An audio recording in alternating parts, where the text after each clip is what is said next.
Hello everyone, today I will show you how to move and drag checkboxes on your fillable PDF form using Nitro Pro PDF Editor. This is my checkboxes and I will fix this position and move it accurately. Now click on this form option and here you will find the select field option. Now click on this checkboxes and you can move it up and down and drag it from using the mouse cursor and see this. And if you want to align all of the same line,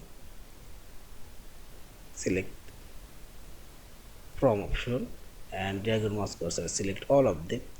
Now select alignment option.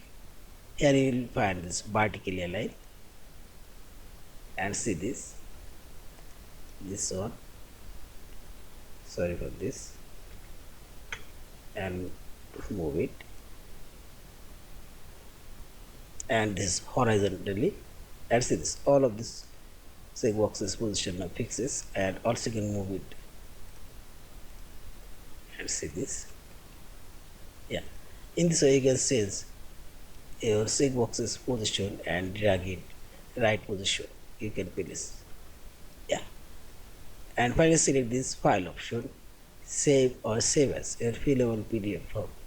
Thank you for watching. Please subscribe, like, share and comments.